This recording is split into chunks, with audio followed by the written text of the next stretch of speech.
2021 में सेब सीजन के दौरान सेब बागवानों को बहुत सी समस्याओं के रूबरू होना पड़ रहा है, जिसमें सबसे बड़ी समस्या है सेब के विपणन को लेकर, इसकी मार्केटिंग को लेकर।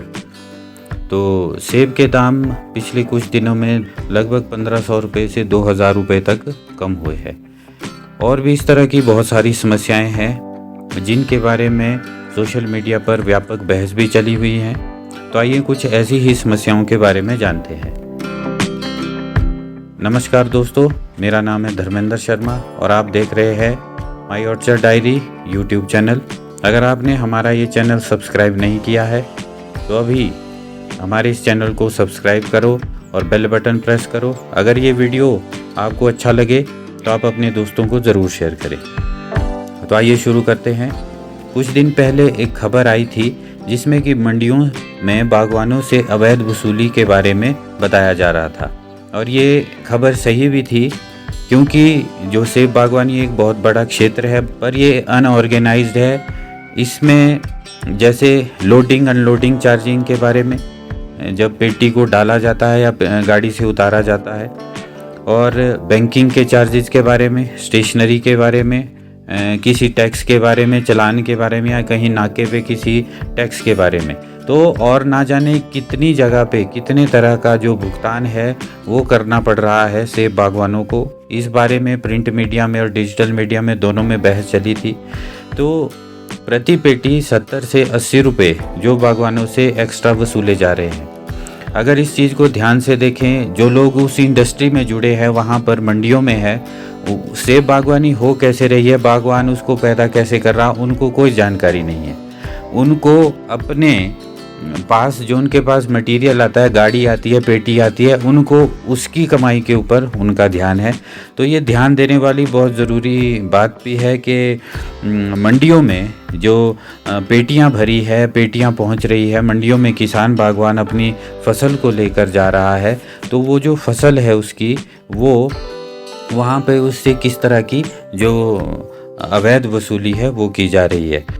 और भी इस तरह की समस्याएं हैं, जैसे मंडियों में बहुत सारी जगहों पे कूड़ा है, गंद फैला रहता है, उधर फल सब्जियां सड़ रही है, वो बीमारियों का एक घर बन रहा है, पशुओं का उधर जमावड़ा रहता है, शौचालयों की कोई व्यवस्था नहीं है, और सफाई की, और जहाँ शौचालय है वहाँ सफाई की कोई व्यवस्था नहीं है।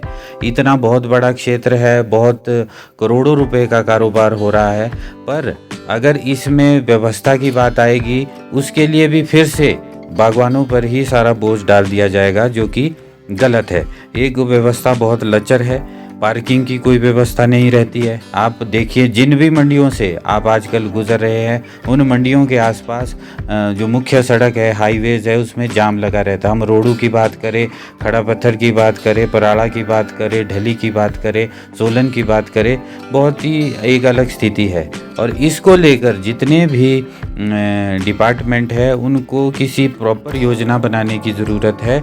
ये इस चीज़ को हल्के में लेने से बहुत सारी समस्याएं आने वाले भविष्य में होगी। मतलब अगर हम विकास डेवलपमेंट चाहते हैं तो हमें अपना ट्रांसपोर्टेशन कम्युनिकेशन का जो सिस्टम है वो बिल्कुल स्मूथ बनाना पड़ेगा। तो इस पे ध्यान देने की ज़रूरत है। दूसरा विषय सेब के दाम को लेकर है। जो सेब कुछ दिन पहले 2500 रुपये से लेकर 3000 रुपये तक बिक रहा था, वो सेब एकदम से 1000 से 1500 रुपये तक अब बिक रहा है। इसके लिए बहुत सारे अलग अलग कयास लगाए जा रहे हैं कि इसमें आड़तियों की मिलीक भगत है, बहुत सारे जो कॉरपोरेट घराने हैं, आड़ती है, इनका आपस में नेक्सस है, आपस में गिरोह हैं जो इस तरह के पूरे बाज़ार पे हाईजैक किया हुआ है, और उनके हिसाब से ही दाम चलेंगे। और हो सकता है ये बातें भी सही हो सकता है कोई और भी वजह हो, या थोड़ी ये वजह हो या थोड़ी कोई और वजह हो। बहुत सारे अलग भी कारण हैं कि बागवानों की जो फसल है उसमें ओले के दाग है, इस वजह से कम रेट है, जबकि सारी फसल ऐसी नहीं हो सकती है। और सेब का आकार छोटा है, या उसका रंग नहीं है, रूप नहीं है, पैकेजिंग सही नहीं है, इस तरह के बहुत सारी चीज़ें हैं जो मंडियों में डिस्कशन हो रही है। और जबकि ज़मीनी स्तर पर ऐसा कुछ भी नहीं है, बहुत अच्छा जो क्वालिटी फ्रूट है वो मार्केट में आ रहा है। समस्याएं कहीं और भी है। एक खबर और आई थी कि कोई आड़ती को किसी को रुमाल के नीचे बोली लगाते हुए पकड़ा गया। जवाबी कार्रवाई में विभाग ने, बोर्ड ने उसका लाइसेंस तो रद्द कर दिया है, पर अगर देखा जाए तो ये एक बहुत बड़ा क्षेत्र है। इसमें इस तरह की ना जाने कितनी खामियां हैं, या इस तरह की घटना पे एक्शन लेना अपने आप में सही हो सकता है, पर ये इस समस्या का इलाज नहीं है, किसी भी रूप में इलाज नहीं है। यहाँ पर विभाग को, यहाँ पर सरकार को, यहाँ पर बागवानों को एक सही ब्लूप्रिंट, एक सही योजना बनाने की ज़रूरत है।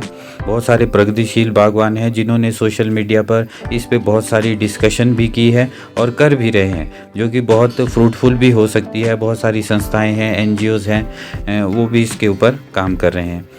अब इस तरह की और भी समस्याएं हैं जिनके बारे में बातचीत हो रही है, जैसे सेब ढुलान का जो भाड़ा है, सेब का जो ढुलान है, वो जो भाड़ा है पेटी के हिसाब से ना होकर ये वेट के हिसाब से हो। मार्केट में जो पेटियां जा रही है वो पेटी के हिसाब से ना खरीदा जाए, वो वेट के हिसाब से खरीदा जाए। कोल्ड स्टोरेज की व्यवस्था की जाए। पूरे क्षेत्र में बड़े सीमित कोल्ड स्टोरेज है और कोल्ड स्टोरेज प्राइवेट कंपनीज़ के है, उनका अपना मनमाना रेट रहता है, और जितना यहाँ हिमाचल में प्रोडक्शन हो रही है उस हिसाब से यहाँ पे कोल्ड स्टोरेज की व्यवस्था नहीं है।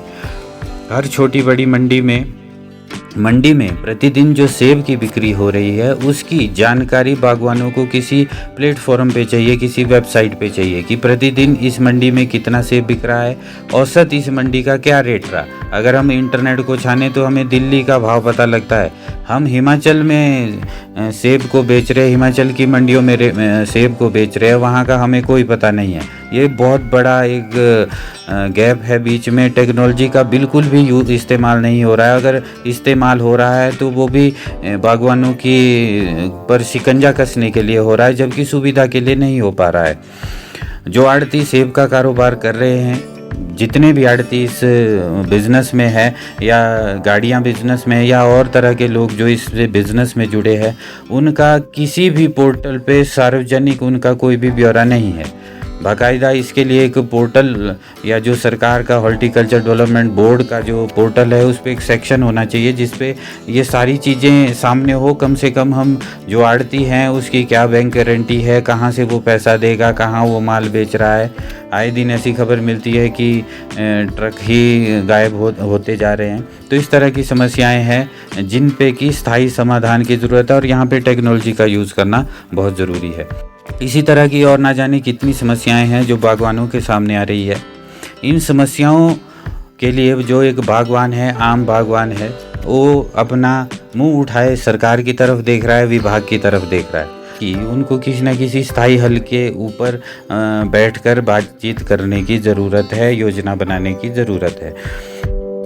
हमारा प्रयास इस वीडियो से बागवानों से जुड़ी कुछ समस्याओं को सामने लाना था। हमारा मकसद किसी वाद विवाद का नहीं है। अगर आपको हमारा ये वीडियो अच्छा लगा हो तो इसे ज़रूर शेयर करें। अगर आपने चैनल सब्सक्राइब नहीं किया है तो अभी सब्सक्राइब करें और नीचे बेल बटन पुश करना ना भूलें। तो आज के लिए वीडियो में इतना ही। अगर आपके पास कोई सुझाव हो, आपका कोई समस्या हो, तो आप इसमें कमेंट बॉक्स में भी लिख सकते हैं। आज के लिए इतना ही। धन्यवाद।